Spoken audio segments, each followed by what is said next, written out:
Okay, commandment number 5, gaya po ng binasa natin kanina. Honor your father and your mother. At ito po ay napakagandang topic. At ito po ay magsisilbing reminder sa bawat isa sa atin. Itong commandment na ito ng ating Panginoon is honoring our parents, our mom and dad, father and mother, ating mga magulang. Reminder sa atin ito ngayon. Mensahe ng ating Panginoon. Okay? So, kagaya po ng ating binasa kanina, honor your father and mother, that your days may be long. That your days may be long upon the land which the Lord your God is giving you. Nakikita po natin dito sa verse na ito, very, very simple, napakadaling unawain, na one of the ways to have a long life, ang sinasabi ng ating Panginoon, to have a long life is to honor your parents. Honor your parents. Gusto natin humaba yung ating buhay. Yan, sabi ng Panginoon. I-honor, igalang. Igalang natin ang ating mga magulang. At mamaya, ibibig deeper pa natin yan. Ano ba yung ibig sabihin na honoring our parents? Yan. But dito, sinabi ng ating Panginoon, and that is His promise. If you want a longer life, i-honor natin ang ating mga magulang. At sa ating panahon ngayon, in our modern age, makikita natin yan na yung mga tao ay nagde-develop ng mga maraming ways para i-prolong, i-prolong yung life ng tao. Kasama na dyan yung technology, advanced technology, para pahabain ang buhay ng tao. Kagaya na dyan yung mga diet, diba? Sa mga pagkain, exercise, fitness, mga vitamins, at kung ano-ano pa, At yun ay ang layunin ay to prolong life. Okay? Pero dito, sa verse na ito, sabi ng Panginoon, kung humaba yung iyong buhay, igalang mo ang iyong mga magulang. Meaning, longer life, prolonging your life. Meaning, yung ating buhay ay magiging full, completed, accomplished, contented. And then, doon sa Ten Commandments, yung first four, kung matatandaan nyo, first four commandment ay vertical, vertical. Yung kung matatandaan yung ating first commandment, number 1, huwag kang gagawa ng huwag kang sasamba sa ibang Diyos, huwag kang gagawa ng mga idols, huwag gagamitin sa walang kabuluhan ng aking pangalan, sabi ng Panginoon. And then number 4, yung last week ay yung Sabbath. First four commandment ng ating Panginoon ay vertical, meaning yung relationship natin sa ating Panginoon. Personal relationship natin sa ating Panginoon. First four commandment.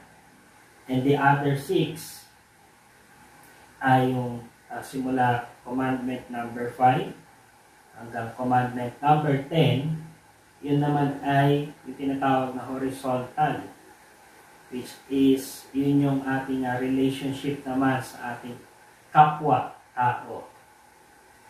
Yan. At kasama na dyan yung ating topic ngayon, commandment number 5, which is honoring our parents.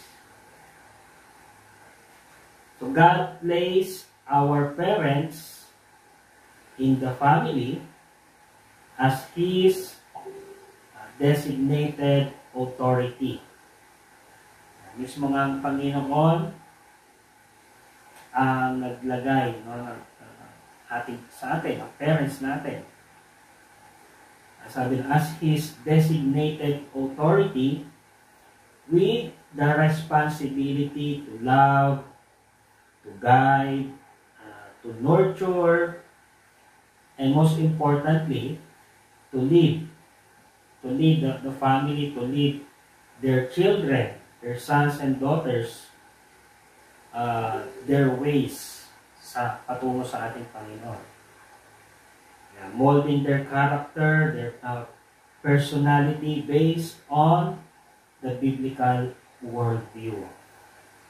Kaya yan yung purpose, no? Bakit naglagay ang ating Panginoon ng mom and dad sa isang pamilya. May nanay at may tatay at may mga anak.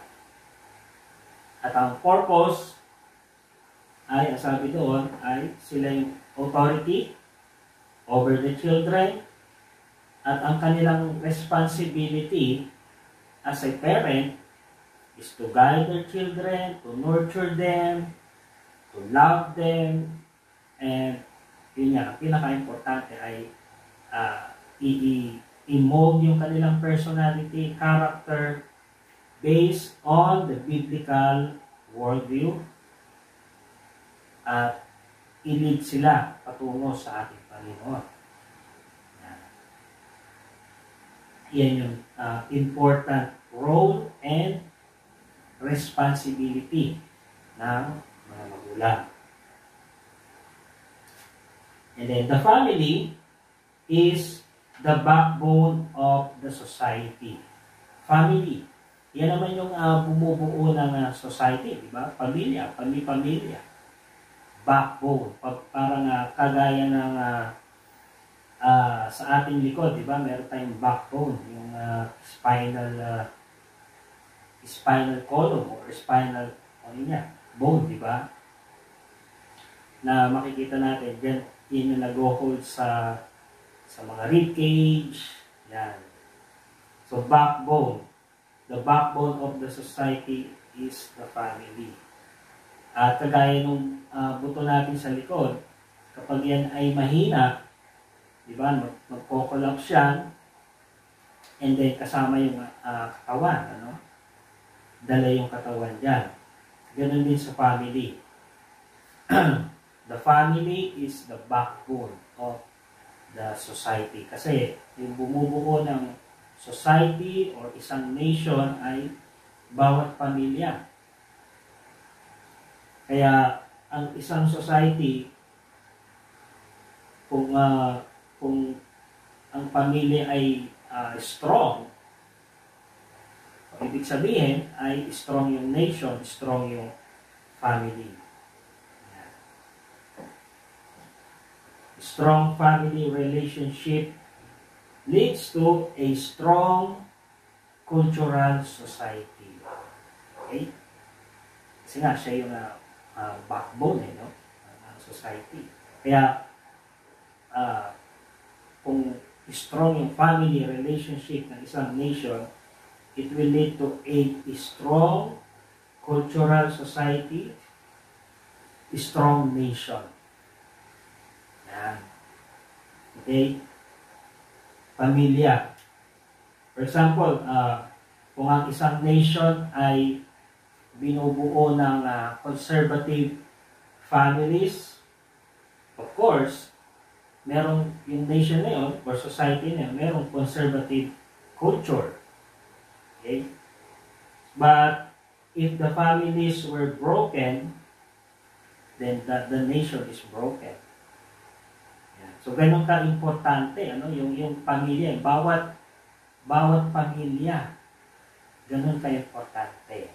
Kaya bawat pamilya ay nilagyan ng ating Panginoon na designated na parents, designated na mom and dad, na para sila yung authority sa pamilya na yon. Okay. Family. Ganun kahalaga, ganun ka-importante ang role ng family sa isang nation, sa isang society. That is why Satan attacks families. At hindi na yan ningid sa ating mga kaalaman. Satan attacks families. Yung strong relationship ng isang pamilya, inaatake yan ni Satanas. Gusto yung buwagin ni Satanas yung strong bonding, strong relationship ng isang pamilya. Yan yung inaatake ni Satanas ngayon. At hindi lang ngayon, mahabang panahon na. Yan yung sinisira ni Satanas, yung magandang samahan, magandang bonding, magandang relationship ng pamilya. Kasi kapag nasira niya yung pamilya, broken family, remember, family is the backbone of the nation, society. Kapag nasira ni Satan yung pamilya, then the whole nation will collapse, the society will collapse, at yung culture ay magde-decline. Yan po ang ginagawa ni Satanas. Kitang-kita natin yan ngayon. Hindi yan lingid sa ating kaalaman. Kaya, makikita po natin sa ating panahon ngayon, mga kapatid, yung ating culture ay nagdi-decline, pababa. Why? Because padami ng padami yung broken families. Yan. So families right now is under attack by Satan. Na-atake ngayon bawat pamilya. Yan yung kanyang sinisira, Okay? Dahil kapag kaya ay nasira, then dire-diretso, Bakit ang pamilya from a strong relationship nagkakaroon ng nabubuwag, humihina. Why? Because sa ating culture ngayon, in our modern age, ang nangyayari ay nagdi-deviate tayo sa salita ng Panginoon. Ang nangyayari ay nire-redefine ng tao yung isinet na standard ng ating pamilya, ng Bible. Yung isinet na standard ng salita ng Panginoon regarding sa relationship, regarding sa family, regarding sa marriage, nire-redefine. Ibig sabihin, nagde-deviate tayo doon sa katotohanan mula sa Bible. Kaya, ang nangyayari, de-decline yung ating culture. Yeah. So that is why our nation is broken. Okay? Yeah. Our culture is declining because we deviate the biblical standard regarding families, relationship, and marriage. So God ordained in the family is that there is a father and a mother. Mismo nga Panginoon ang nag-ordain ng father and mother sa isang pamilya, marriage, through marriage, dahil ang ating Panginoon in the book of Genesis pa lamang, Genesis chapter 2, mismo ang ating Panginoon ang nag-invent ng marriage. Ano? Remember, di ba, kay Adam and Eve? God ordained in the family that there is a father and a mother. So that this is the design by God in a family. Yun yung disenyo ng ating Panginoon sa isang pamilya. May nanay at tatay at may mga anak, father and mother, children. That is why, kung may absent doon,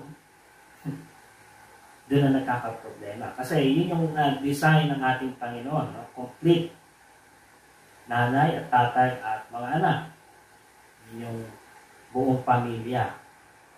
Kaya kung may absent doon, for example, absent si tatay, wala si tatay, si nanay na lang yung present, at siya na yung nag-take over sa family, diyan na nagkakaroon ng problema.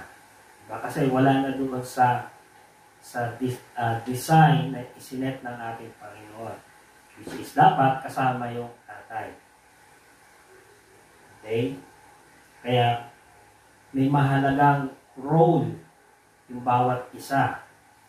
Yung tatay, may mahalagang role sa pamilya. Yung nanay, may mahalagang role sa pamilya. Okay? Now, regarding doon sa commandment na ito, commandment number 5, which is honoring our parents. Maraming pwedeng maging question, ano? Or pwedeng maging question sa atin, sa ating mga isipan. Question and complexity in our mind, no, regarding this commandment, honoring our parents. Okay, kasi why? Bakit magkakaroon ng maraming question? Kasi hindi naman pare-parehas ang pamilya. Diba? Hindi naman pare-parehas ang nanay at tatay. Magkakaiba sila ng ugali, ng character, personality. Kaya bawat pamilya ay unique sa bawat isa, di ba? Hindi magkakaparehas. Iba't ibang sitwasyon, iba't ibang anggulo, di ba? Kaya may pwedeng mga questions na mag-arise regarding sa commandment na ito. Yan. For example, isang example ng a loving family. Yan. So, praise God kung ikaw ay naroon sa loving family wherein present palagi si tatay at saka si nanay. Nandun sila mula iyong pagkabata, nung ikaw ay nagkaisip, hanggang sa ikaw ay lumaki. Yan, yung pag-aaral, hanggang sa ikaw makatapos, makapagtrabaho, makapag-asawa, nandun pa rin si nanay at tatay. No? Lahat ng areas ng iyong buhay, lahat ng issues sa iyong buhay, present si nanay at tatay. So may ganon, di ba? Napakaganda nun, hanggang sa lumaki yung mga anak, ay nandun pa rin, kaagapay yung mga magulang. So, a loving family. So, pag gano'n, di ba, kung isipin natin, napakadaling i-apply yung commandment na ito para sa mga anak, which is to honor your parents. Kasi, madali lang, dahil nakasama mo sila buong buhay mo. Very loving sila. Kaya, para sa mga anak na gano'n, madaling i-apply yung ganitong commandment. Pero how about dun sa ibang sitwasyon. Sabi ko nga, magkakaiba ng sitwasyon yung pamilya. Hindi lahat ng family ay laging loving family. Yun, di ba? Meron ding adoptive family. Meron ding case na gano'n. Na yung anak ay inampon siya, inadopt siya ng isang pamilya. So maaaring makareceive siya doon ng hindi fair treatment, no? Lalong-lalo na kung merong tunay na anak yung isang pamilya na yon, pwedeng hindi siya makareceive ng fair treatment.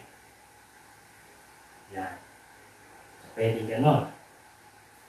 Pwede rin yung absent, yung may parents nga siya, buo yung kanyang parents, pero absent naman. Absent meaning sa trabaho, busy sa trabaho, laging wala sa bahay. Diba? Minsan na lang magkita-kita sa bahay, sa pamilya. Ang palaging kasama ng anak ay yung guardian niya. Diba? Yung yaya, diba? Usually sa mga yung mayayaman, diba? Yung mga businessman, yung mga magulang, lagi wala, lagi nasa out of town, may meeting, gano'n. Lagi naiiwan sa bahay yung anak. Yun. So, paano yung mga ganong case? Or meron din namang case na mistreating parents. Diba? Yung lumaki sa yung mga anak ay lumaki sa pananakit, no? Magulang, gano'n. So, may mga ganong case, no? Iba't ibang case. So, yung mga nabanggit ko na example ay ilan lamang yon sa mga cases sa bawat pamilya. Pero napakarami yan. Iba't iba. Diba? So, paano natin i-apply? So, imagine niyo ano, kung kayo yung may kakaibang sitwasyon sa inyong pamilya. Magulang. So, may i-apply mo pa rin ba itong commandment number 5? Honoring our parents. Yan. Pero ano sinasabi ng ating Panginoon? Ano pa man niyang pagkakaiba-iba ng pamilya, but God's word is God's word. His commandment is His commandment. Diba? God doesn't account on any different angles. He has only one statement. No exemption. Diba, wala namang binanggit dito ang ating Panginoon na i-honor mo lang yung iyong parents kung sila ay mabait, kung sila ay mabuti. Wala namang gano'n, di ba? But isa lang yung statement ng ating Panginoon. Honor them. Honor your parents. No exemption. Yan. Honor your father and mother. Now, tingnan natin, ano? So, what it means to honor your father and mother. So, ano ba yung tunay na ibig sabihin, kahulugan to honor your father and mother? Sa commandment number 5. So, paano ba natin sila iti-treat? No? Yung ating mga magulang, yung ating parents, to honor them.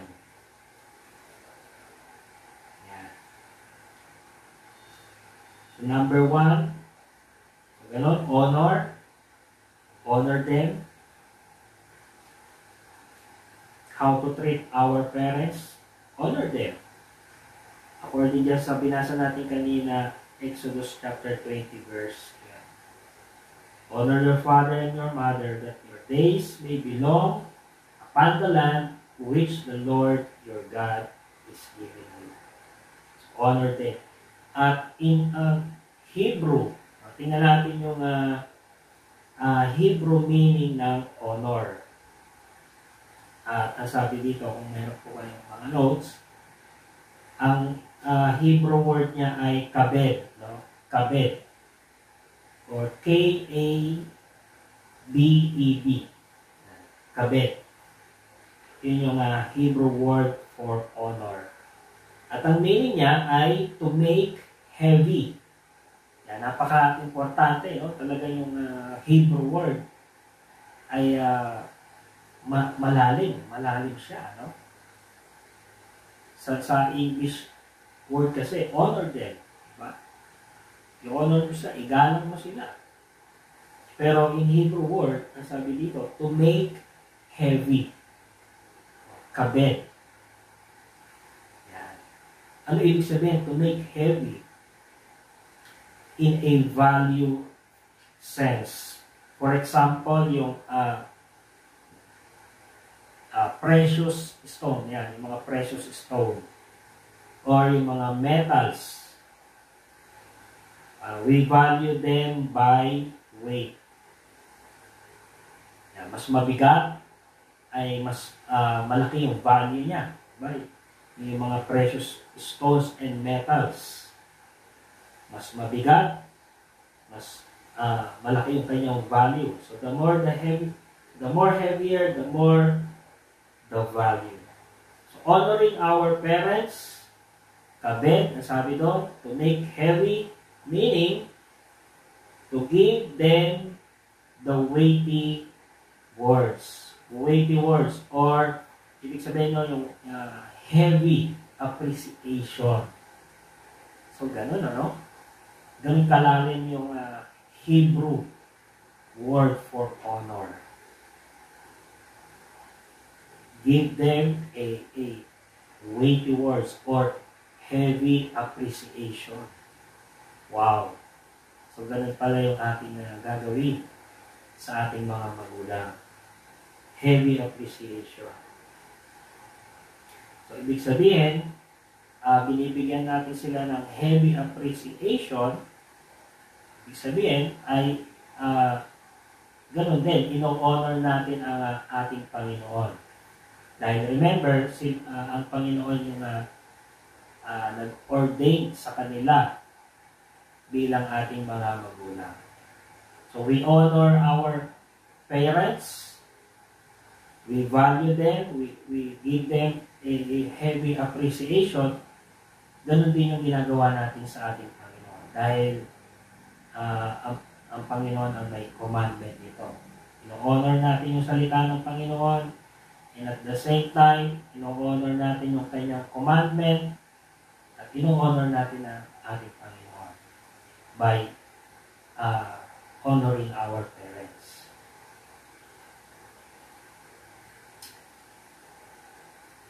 Ang sabi ng Panginoon, God says, I want you to apply heavy appreciation to your parents. Yun yung ibig sabihin ng kanya commandment number 5. Honoring our parents. Giving them or apply to them a heavy appreciation. Okay? So heavy, ano? Yan. At ganun pa man, kagaya nga ng aking nabanggit kanina, no? walang binigay na exemption ng ating Panginoon. Lovable parent man yan or hindi lovable na parent, pero walang binigay na example ang ating Panginoon. At sabi ng Panginoon, you honor them. At may mga example, no? Bigay tayo ng isang example sa Bible na hindi lovable parent.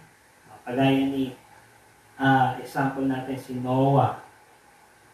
In Genesis chapter 9. Matatandaan natin, ano? Si Noah and his 3 sons. Yan. So si Noah, may i-consider natin na hindi siya admirable parent. Yan. Why? Because makikita natin doon, no? After the flood, yung lumabas na sila sa barko o sa arko. Diba? Chapter 9, diyan yung nagsimula magtanim si Noah.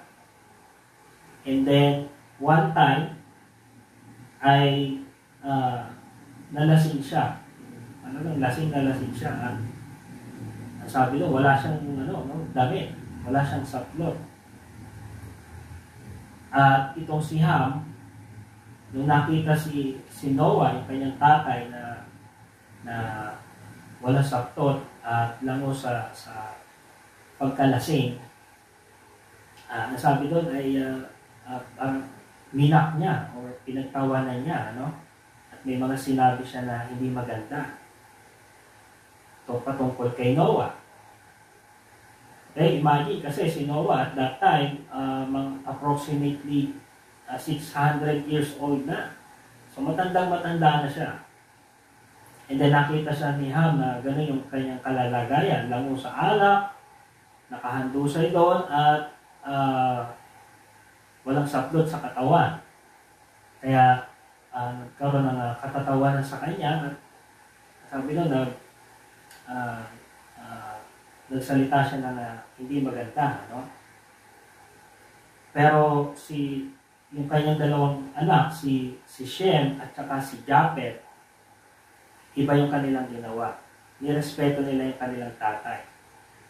Sabi doon ay kumuha silang dalawa ng pantabing, pantakip, at hindi nila tinignan yung kahubaran ng kanilang tatay. Lumakad sila ng katalikod. At kung nakarating na sila doon sa katawan ng kanilang tatay, ay tinakpan nila yung kahubaran ng kanilang tatay. At nung mahimasmasan si Noah, ay nalaman niya yung mga pangyayari. At ang sabi doon, di ba, kinurse niya si Ham. Dahil nalaman niya yung ganong ginawa ni Ham. Kaya, he puts a curse kay Ham at sa lahi ni Ham, sa descendant ni Ham. At etong yung dalawang anak niya, si Shem at saka si Japhet, ay ibiniles ni Noah.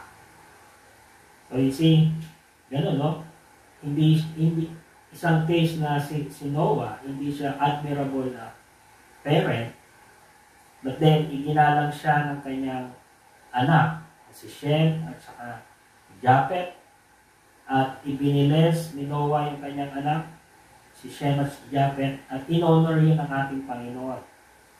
Ganon nga ang nangyari. Ibiniles sila ng ating Panginoon. Okay?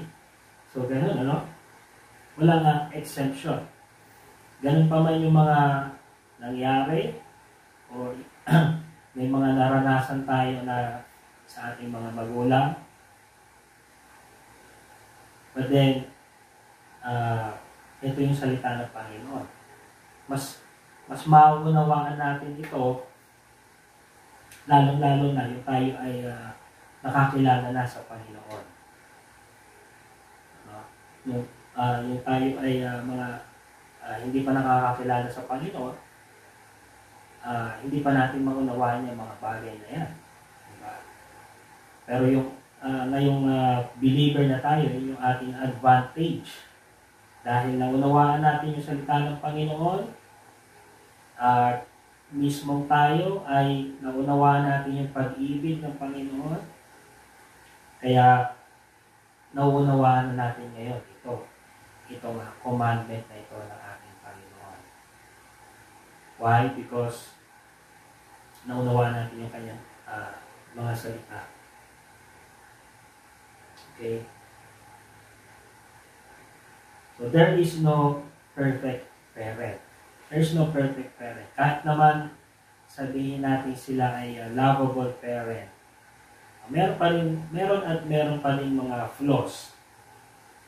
Dahil wala naman talagang perfect na parent.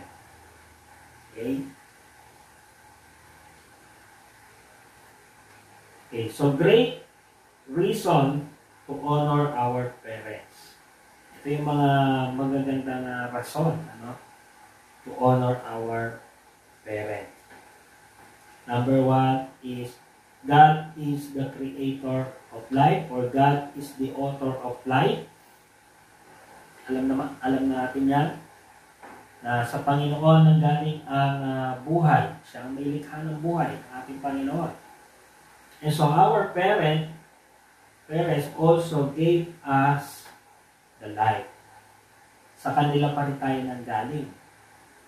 Diba? Gaya ng mga kasabihan, diba? Balik-balik na rin mo man yung mundo, sila pa rin yung iyong magulang. Sa kanila ka pa rin nanggaling. Yung iyong DNA structure, yung iyong katawan, yung iyong mukha, yung itsura, personality, galing sa kanila. Diba? So, they also gave us life. Pinili pa rin nila na ilabas tayo sa mundo na ito at mabuhay. Buhay. They chose us to live and to see this world. Yeah. So that is number one great reason na i-honor natin yung ating mga magulang. Number two, God is the Father of the fathers. He is the Father to the fatherless. Yeah. Sa mga case na absent yung parent or absent yung father, may mga ganong case. One example din yan, yung testimony din ng aking father.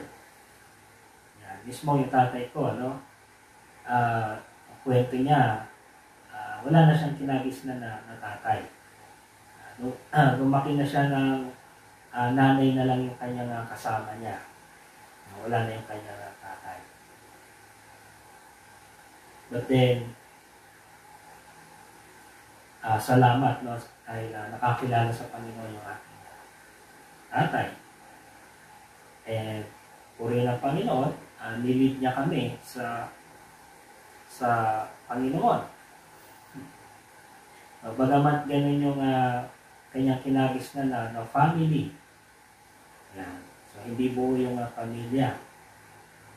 Pero may plano ang Panginoon. Yan. So, God is the Father of the fathers. He is the Father to the fatherless. Maraming mga pamilya na wala yung tatay. Wala yung, minsan naman, wala yung nanay. Diba? Lalo na ngayon sa nangyayari sa ating culture ngayon. Diba? Dahil nire-redefine yung marriage. Diba? Pagka yung live-in, kapag hindi na nagkasundo, iwalay na. Diba? Ganun yung nangyayari. So, kawawa yung anak na lumabas. Kaya minsan, naiiwan yung anak naiiwan na lang sa tatay o sa nanay. So, hindi na kompleto. Yan. And then number 3, to honor your parent is to recognize their worth as God's appointed authority in our life. Kaya nga, big advantage natin as a believer. Naunawaan natin yung salita ng Panginoon. And then, nung tinanggap natin si Jesus Christ, in-acknowledge natin that we are a sinner. And then, pagkatapos nun ay unti-unti, nauunawaan na natin yung salita ng Panginoon.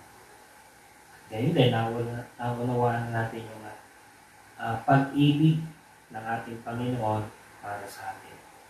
Maging tayo, sinner, saved by grace, saved by the grace of God. Ganun din yung ating mga magulang. So, hindi sila perfect, May mga pagkukulang sila, may mga pagkakamali sila, but remember na sila yung in-appoint na authority ng ating Panginoon. Bagamat may mga flaws sila, may mga pagkakamali sila, rather than na i-expose natin yung kanilang mga pagkukulang, pagkakamali, so give them grace. Kagaya ng ginawa ng Panginoon para sa atin. Sa laki ng ating kasalanan, mga pagkakamali natin, diba? Anong ginawa ng Panginoon? Grace.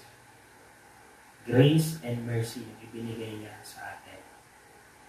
Binigay niya si Jesus Christ para siya magbayad ng ating mga kasalanan. So, ganun din, sa ating mga magulang. Okay.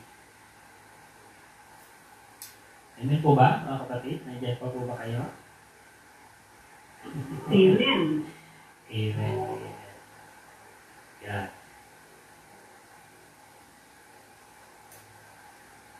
So next, how to treat our parents. So number 1 natin kanina is to honor them. And then, number 2 is respect them. Respect. So magkaibang word, yung honor and respect at magkaiba rin meaning. In the book of Leviticus chapter 19, Leviticus 19 verse 3, sabi ko dito, every one of you shall revere.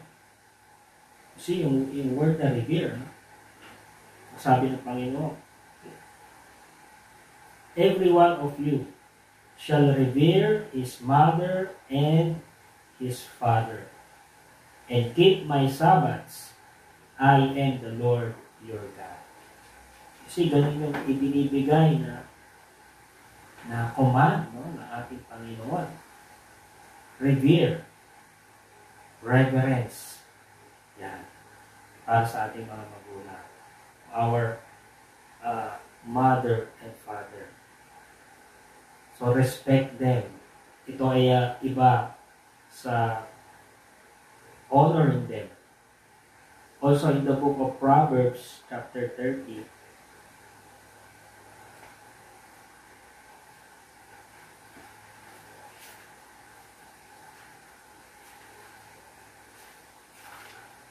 Proverbs chapter 30 verse 17,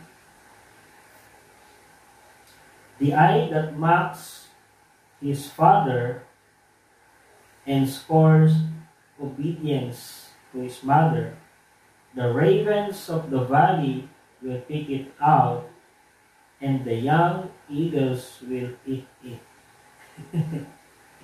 So, ganun ka, katindi, yung judgment.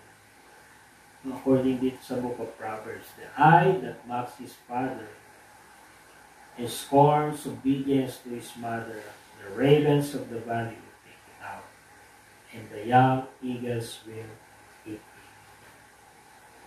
So, ibig sabihin, may judgment na darating, kapag hindi mo sinunod yung salita ng ating Panginoon, honoring your father and mother. Dahil ito'y command ng ating Panginoon. Remember, di ba? Ito'y command ng ating Panginoon. We honor our parents. Ibig sabihin, we honor our God. We dishonor our parents, we dishonor God. So, ganun kasimple. Dahil ito ay mismo galing sa ating Panginoon.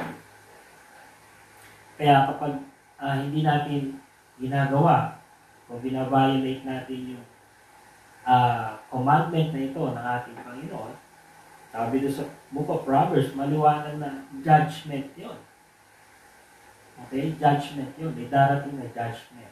At hindi mapoprolong yung iyong life. Imbis na maprolong yung iyong life in honoring your parents, ay iigsi yung iyong buhay dahil may darating na judgment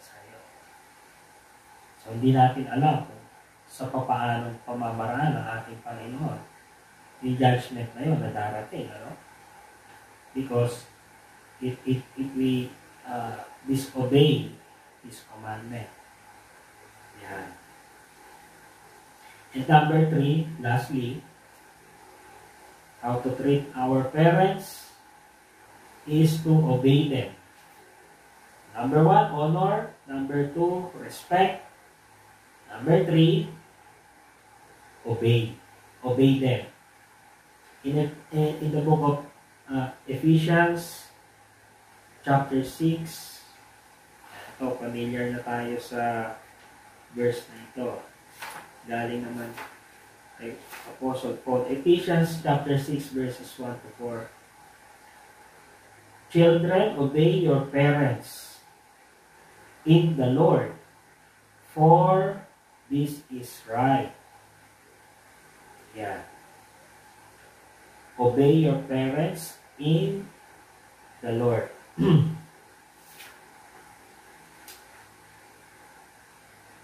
Now, itong verse number 1 na ito, na binabanggit ni Apostle Paul, obey your parents in the Lord, ito ay conditional requirement. No?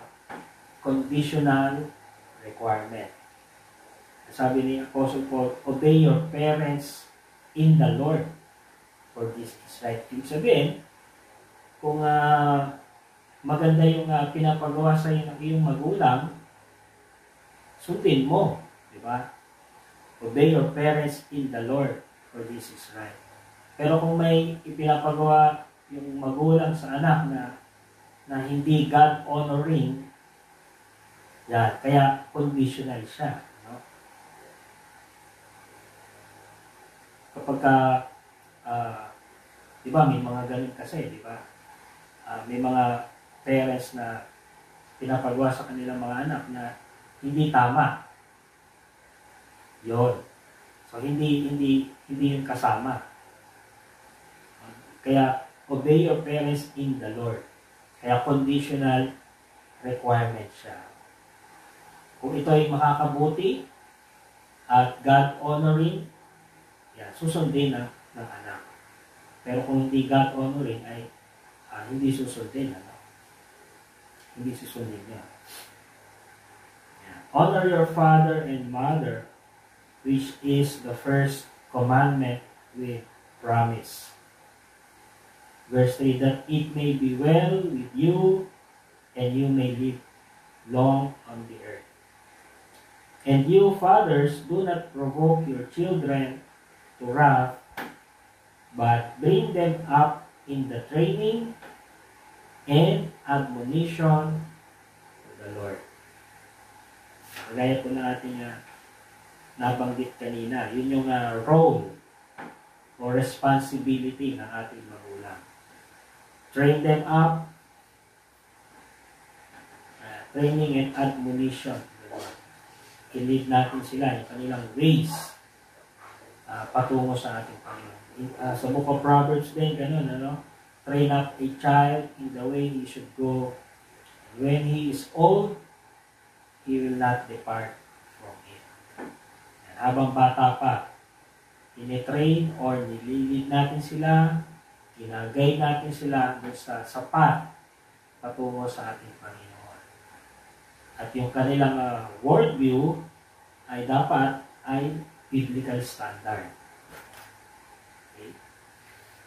At lalong-lalo na sa panahon ngayon. Ano? Iba yung mga kabataan ngayon. Kaya mas lalo tayong maging present sa ating mga anak. Yan. Turuan natin sila ng salita ng Panginoon. So, obey them. And then, last verse po natin in the book of Deuteronomy. Deuteronomy chapter 21. Verses 18 to 21. Deuteronomy 21, 18 to 21. Kasabi po dito, under the law. Yeah. The law concerning the rebellious son.